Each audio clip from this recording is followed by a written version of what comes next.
When you go out there and you see 10,000 people Whew. sitting there waiting to see what you're going to give them.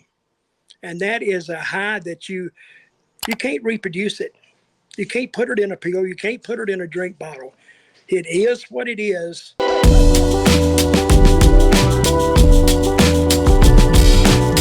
While we're talking about WWE doing something different, I know you were making the territory system, and you were a guy that was made in that. I love talking to you about that.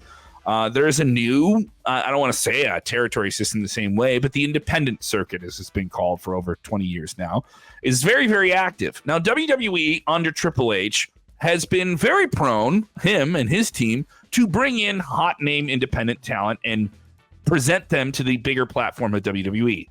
Some people say Vince McMahon, his team would be like, yeah, here or there. There was changes to NXT, which is supposed to be that platform, to that bridge between everything outside of WWE and itself. Now it's truly a developmental territory, but it's making money and it's on television. They did the Next in Line program where they're bringing in college athletes. But what about the independents? I don't know if you saw this. WWE has launched a formalized program to bring in independent wrestling talents that is going to call WWE. Go ahead, Dutch. You said formalized? Formalized. So, like, basically, this is something where you knew there was WWE scouts out there, and they had their eyes on specific talents. And me working in independent wrestling on the broadcasting side would be told there's this person from this company that is here tonight. It wouldn't just be WWE. Sometimes you'd have someone from All Elite, or you'd have some, and you would know that, and you would know how to accommodate them, and they would want to know about a specific wrestler, where they were in the match, how much time they were wrestling in the match, whether or not they were going over, things of that nature that I would be told, like, tell them what they need to know about the match and make sure they're aware of it and they're comfortable. And that was kind of it. And the wrestlers knew everything else. And maybe the wrestlers knew if they were watching, maybe they didn't. But now it's a formalization, because here are the wrestling schools that WWE is going to be associated with. One of them is Booker T School, Reality of Wrestling in Texas. Another one on this list is based in New Hampshire. Another one is Seth Rollins' very expanded Black and Brave School, which is in Iowa. There's a social media handle for this. It's WWE ID, as in WWE Indie. And WWE is going to document kind of like, here are the people we're looking at. This is an ID certified school that you can go to and try and wrestle. And this is the place you want to go to. And to me, it's just kind of more of a formalization of a feeder system. It strikes me more as that. How do you feel about that? Because there's some people say, like, oh, this is just WWE trying to buy up more of the independent circuit. To me, and me talking to people, this is just, here's how it works, you know? You think you know all the wrestling stories? There's more you haven't heard yet. Join us on Backstage Pass. Before they set up NXT, they had a school in Louisville, and then they took it to Tampa. Mm-hmm. Now it's NXT in Orlando. And I was thinking, they had a feeder system already out there, except Vince killed it all. Vince had all these territories, about at least 5 or 6. Memphis was one. Texas was still in operation. Puerto Rico was still in operation. Yeah. Florida. So they had 4. They didn't have to pay anybody. Of course, they could afford to. And all of a sudden, they just wanted to run everybody out of business.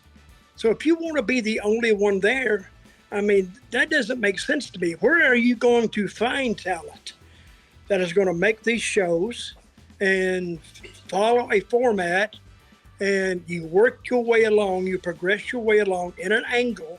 That's how guys learn to work. And they're learning to work not in the spotlight, not in the national spotlight, but in a regional spotlight. So it's well scaled down. And that's the way everybody learned back in those days. Then Vince would pick them up. I thought that was thinking in negativities, I think. Of course, now we can see, and I've said that the whole time, even when they were doing it. I said, I don't know why they want to set this up, but where are you going to find talent? You got to find them on the other territories. To Vince killed them all. Then he had to open up his own place. So, and I really like this idea. I would do a show with all these, and I would take probably 2 of those independent companies at one time, and I would do an hour show with them and talk to the guys, but I would make it fun. I think there's a possibility they're going to do that. Cody Rhodes, his school, American Nightmare Factory, which the head coach of that works for All Elite Wrestling, QT Marshall. So, I mean, they've done showcases and different things like that. I could see WWE being very, very helpful to the idea of bringing more casual wrestling fans that only watch WWE and that's all they know to be like, oh, I'll drive an hour to Davenport, Iowa and go see the Black and the Braves showcase school. Or, oh, I know that someone that's on the WWE ID web series or whatever it is. I saw them. Once you put WWE behind something, there's a sense of legitimacy that adds to it, correct? Yes. Oh, yes. They're really, if you've ever been in WWE, nobody can take it from you. And that's the first thing. If you say I introduce myself as which I don't right off the bat, but somebody can say, I've seen you somewhere. I said, well, I used to be on WWE. That's it. I knew you. I knew you from somewhere. So now you validate that they know you and you tell them you've been in WWE. Your esteem grows about 100% there in that 30 seconds it took me to tell them, or 10 seconds. But all of a sudden you take on a bigger light than actually what I deserve. But once you make it there, it never leaves you. You got it forever, and you seem to know. People would refer to you as knowing more than they know. But yes, WWE is known worldwide as the founder of a great wrestling promotion, the founder of great wrestling talents, and you see, even after they get out of the business, like Hulk Hogan. Hulk Hogan was on TV with Trump, and you got look at The Rock, what he's done. Look at Batista, what he's done, and Undertaker and Kane and all those guys. See, you can't take that from them. They've done it. People know they've done it, and they take on actually a bigger air of legitimacy after they find out or they know about it than you did before. See, to have the WWE attached to your name in any form is a big, big plus. And there's millions and millions of people who won't have that.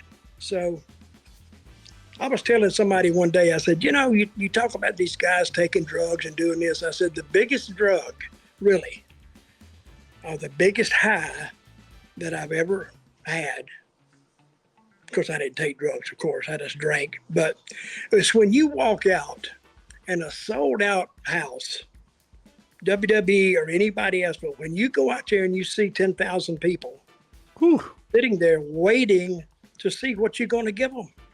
And that is a high that you can't reproduce it. You can't put it in a pill. You can't put it in a drink bottle. It is what it is. And I think if people could find out, or, drug makers could find out what a big high that gives you, they'd make $1 billion the first day. It would outsell Viagra, I think, man. It really would. I don't know. I've heard some people be very, very negative on it and thinking, oh, this is just another example of WWE, the big monopoly, trying to buy out stuff and different. But my thing is like, this. Anyone who wrestles anywhere, if you're wrestling in front of 12 people, you want to wrestle in WWE. If you're wrestling in front of 1,000 people, you want to wrestle in or you want to wrestle in AEW. I think this is a good thing for independent wrestling for me, just at my level. It is. That's the way I see it. Because, and it's really a good thing for, say, those guys that they're running wrestling schools too. Yeah. Their tie-in with WWE really helps them. Oh, do you want to go to the WWE ID school, or do you want to go to the non-one? Yeah. They have eyes on them, and they know that whatever they do, if they get good enough, or they have a personality good enough, that the WWE is going to sit up and take notice of you or that talent, that's a big, big plus for trying to teach somebody to wrestle. It's like trying to teach somebody to act. Usually they can act or they can't. And you can see somebody the first day and say, well, I don't know, the books are still out on him. But if you take a guy and he can wrestle, or he's got a different gimmick, or he just looks different, or he's super big but can move, or has a great personality, anything that makes you stand up and take notice of a talent it's to his benefit. So I would say I really like this new phase they're going through, the ID. What did you call it? The what? It's simply just called WWE ID. That's what it's called. Mean? ID. Just I think that's a play on indie, but it just says ID. That's all they're going with. So I mean, it isn't clear exactly what it is. It's just we have a partnership with these schools, and we're launching this. And obviously, a lot of guys who came up on the independents that made their way to WWE are praising it. At the same time, you know, they still have the collegiate athletic program that they're doing as well. So, I mean, and you have the performance center where they bring people in and they never wrestle before they even get to the PC. So, I mean, I think it's a more defined version of a feeder system. You know, this is no different than, you know, double A, single A baseball, you know, to me, like that. Like, all right, here's single A, you know. The feeder system before wasn't really working. You know, you had very few. Well, you had a few, I guess. You could probably name 10 or whatever. But now they're going to have eyes on them from the beginning, because they're going to send these tapes in. They're going to have eyes looking at them, and eyes until it goes up the chain, and it goes up the chain to the first level. And so, what do you think? Should we show this to Triple H? Yeah, oh yeah, let's take it. And then another guy looks. When it gets to Triple H, you went through like about 50 pairs of eyes. Mm-hmm. So, and if they are all in agreement, we need to maybe think about this guy or concentrate on this talent a little more. It is, and it's not like they're going to take them sight unseen. They're going to study this guy for a long time, and they're going to start their training a long time before they ever get to WWE. You know, these guys went to WWE and never went through their training and don't even know what they're talking about. Mm-hmm. It's just simple stuff. It's where to stand in the ring before they announce you. It's just simple stuff. But when they get to the actual working stage, and it's a lot more complicated than what people make it out to be. So, but I'm in favor of it.